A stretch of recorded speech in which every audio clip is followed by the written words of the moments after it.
for tuning in to No Longer Broken with Jessica Johnson and my co-host Terry Crony. And I have a special guest with us today. This is Ms. Priscilla McCauley. She will be joining us talking about her book, and I'm so excited about this. So we're going to continue our discussion that we had from our last episode of unhealthy relationships and why do we stay.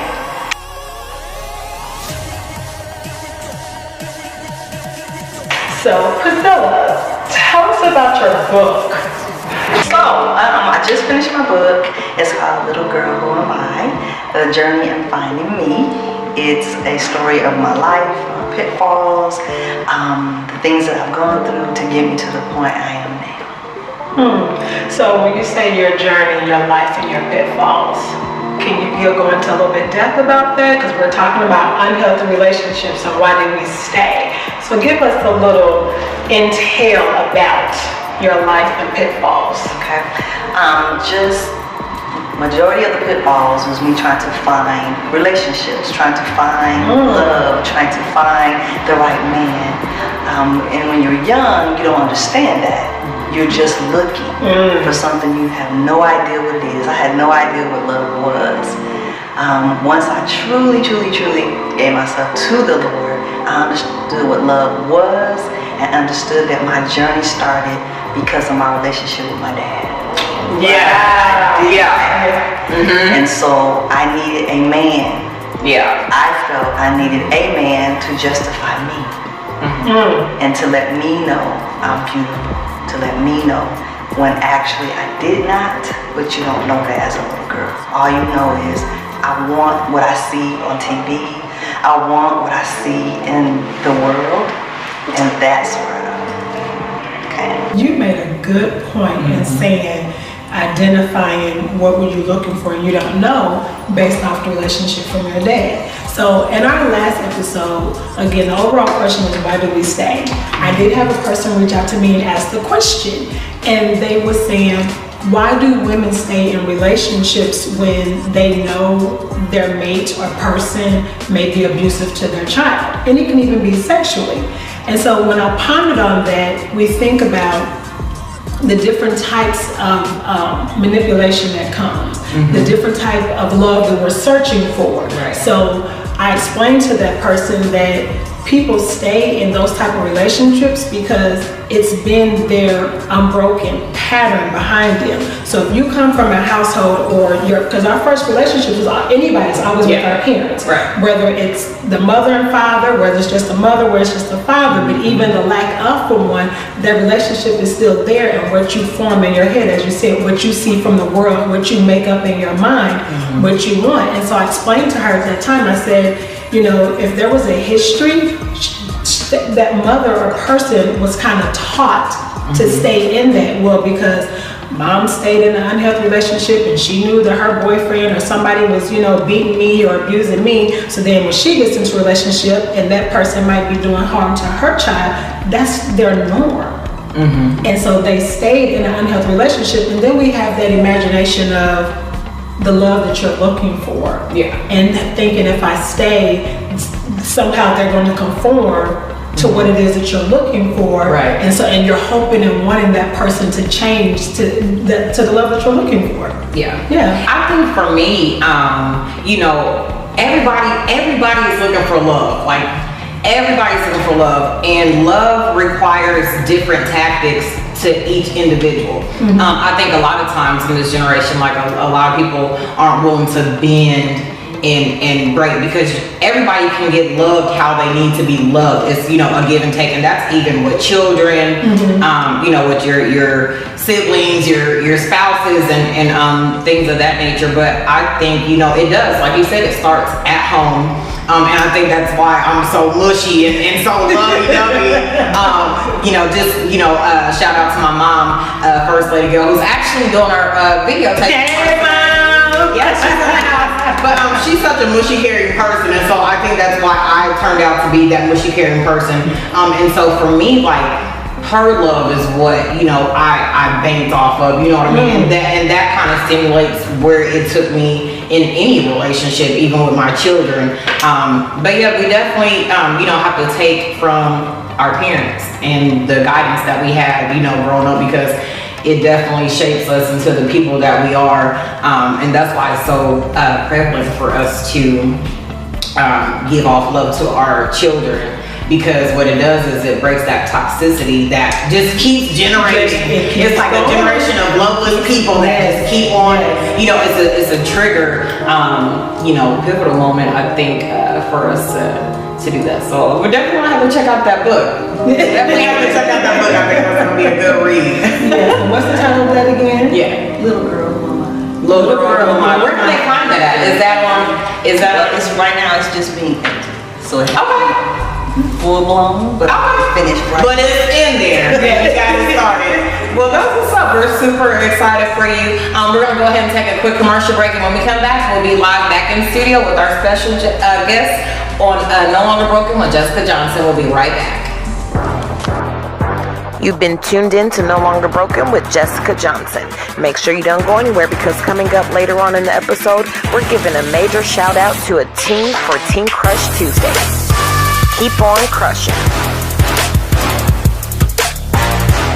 Welcome back, guys. Thank you for tuning in with No Longer Broken. I am Jessica Johnson, my co-host Terry Croney, and our special guest, Miss Priscilla McCauley. I am so excited that you are here with us. When we left off, you were sharing with us about your book and talking about how the book was formed and how it came about. And we were just still touching on why people have stayed in unhealthy relationships. So, last episode that we did, I talked about coming from a broken home where my father was very physically abusive to my mother and my brothers, and how he molested me. And then for me as a young mom, I had unhealthy relationships, just as a young girl, just even dating. So the few serious relationships that I had, they were unhealthy in a sense where it wasn't a committed relationship. So I'm staying in these unhealthy relationships because the love that I was looking for, I knew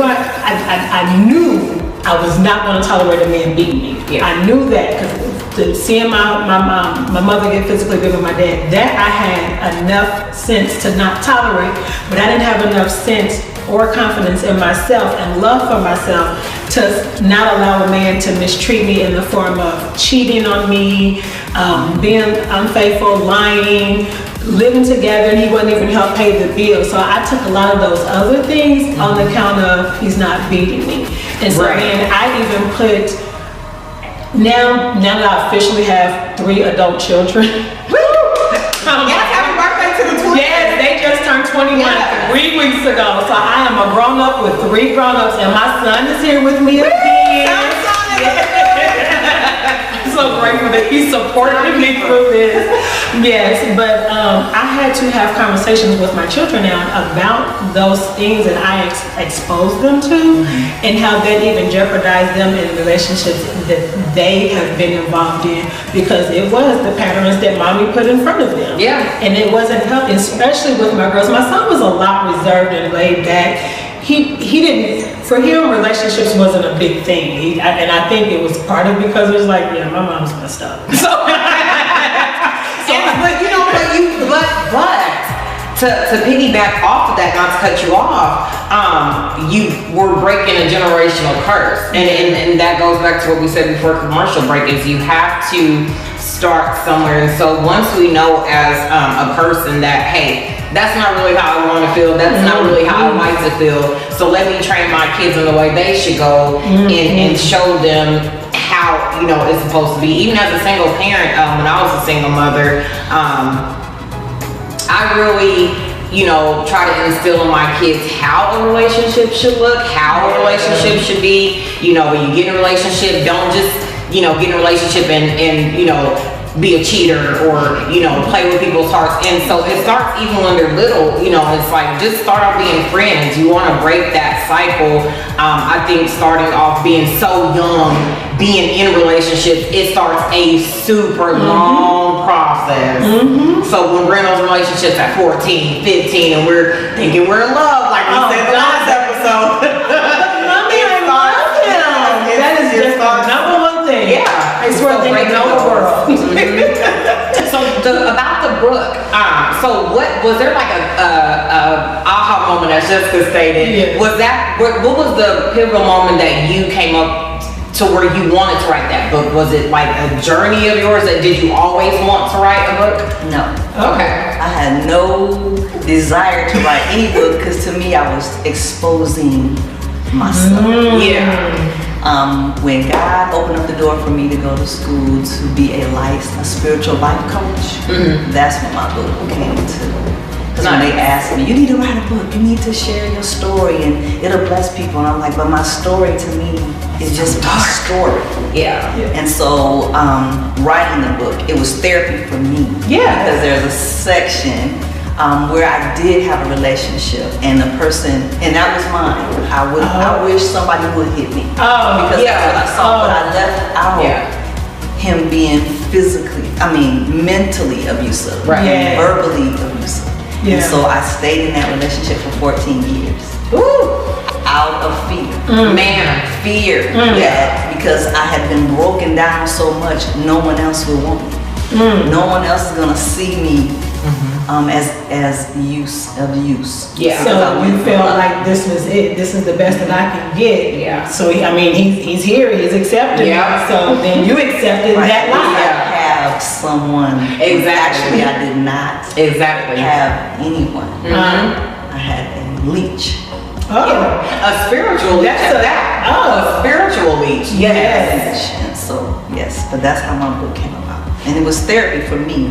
It was easy to talk about it, but for me to read it. Yeah, and really, a lot of women are actually going through, if not more or nonetheless, the same things that we have experienced, and it might not be on the same level, but at some point, I think all women, and not to knock the gentlemen, because I think men go through some of the same feelings and emotional things that we do. Of course, we kind of be a little dramatic with that art, Most of us are writing books and poems and long statuses on Facebook, And don't forget the songs. Honey, the songs. Yeah, but that's really good, because that is a healing process. To write, I know my mom's always been a writer, writing down thoughts and things like that. And so it actually is a free feeling to get those out, because now it's no longer in your head and actually it's coming out of your heart, and so you're able to write those things down. Good job on that. We're going to go ahead and take a quick commercial break. When we come back, we have an announcement to make with the one and only Jessica Johnson on No Longer Broken. Don't go anywhere. I would like to acknowledge my last Teen Crush Tuesday shout outs that we had since the last time was Kiara Calhoun. She was a Teen Crush Tuesday. Kiara is attending Ball State. She is majoring in fashion and design. Teen Crush Tuesday. Which team did that dope jacket? That's Kiara. That's the one at Ball State for fashion, and that's with her degree is fashion and apparel. So parents, Teen Crush Tuesdays. If you want your teen to be featured as a Teen Crush Tuesdays, you can email me at blessedasim17@gmail.com. You can submit a bio of your teen or young adult, and then send me a respectful, decent picture of them, and we will get those shout outs posted on Tuesday. So I already got a couple of submissions that came through for tomorrow, so I'm excited about those. But we will welcome your submissions. Yes. And congratulations to Yes. It's to put a positive narrative on our youth and our young adults here in the city. And actually, I have one from my cousin all the way from St. Louis, but Cortez actually is in Arizona right now for college. So I'm getting some submissions, guys. So it's not just based here in Indy. So if you follow us on Instagram or Facebook, Blessed As I Am, you can also DM me then and hit your submissions that way as well. So we welcome it all. Again, this is changing the narrative on our youth and our young adults in our cities to make sure they get a highlight of positive instead of the negative, and then bringing forth their talents and their gifts that they have to offer. I would also like to shout out, just on my t-shirt, guys. I love it. Teen Fashion Week. My t-shirt was made by Ron Adams, trendsetter, and he's also a rated R DJ. This is for the registration for the Teen Fashion Week fashion show. Again, this is where I open registration for teen and young adult models ages 15 to 23. We are looking for models, performers, production crew, photographers, hairstylists, makeup artists, what else? We see models, performers. Even if you don't want to be on the stage, again, that production crew part. If you're a fashion designer, if you're a vendor, maybe you got your own business at a high school age and you got jewelry you're making or selling products. I actually went to one of my daughter's fashion shows at Ball State, and there was a young girl there. You're from Indiana. I think she is a student there as well. She's making homemade facial products, and I bought 2 of her products. It's called 5-Star Beauty. I use her facial products now, and they're natural. So if you are a vendor, we are welcoming you all to register, and you can go to teenfashionweek.eventbrite.com for that as well if you want to register. And look out, because we're going to be posting our official model call date coming up in May. You will see that post on Facebook and Instagram as well. Make sure to stay tuned, because Jessica got some really dope things coming up. It's going to be a heck of a summer. You definitely want to be a part of what this beauty has. Yes, y'all don't want to miss out, teens and young adults. This is for you. This is going to be a fashion shoot for you and by you. We want to promote your talents here in the city. And again, if you out of state and you see this, we will welcome you. Yes, come on. Come on with it. We are excited to have you. I am Jessica Johnson with No Longer Broken. I have my co-host. Look at this beautiful, amazing Terry Crowley. Thank you. And my special guest, my big sister. Again, I am so grateful that you came down to talk about your book. I can't wait till the editing and everything is done. Your publishing. This is Miss Priscilla McCauley. So guys, I also got to admit, the commercial break, we've been cutting up. We've been cutting up. That's when you know you just got something good. This ain't fake. We're literally having real live, just cutting up discussions and just sharing our stories even more. But you have an announcement for us as well. Yes. Okay. So we are at theretreatusa.com. Make sure you guys check us out. Major shouts out over there to my husband Ronnie and our business partner Marquis Wilder. Make sure you book with us. You can check out our pictures and some past events that we have going on. Coming up April 17th, we do have a speed chasing couples game going down at the retreat. So make sure you get on over to eventbrite.com and check that out. It's definitely a vibe. What is it? When I first met you, there it is. Oh yeah. Yeah, that's our tag, the Retreat USA. It's a vibe. Yeah. I love it.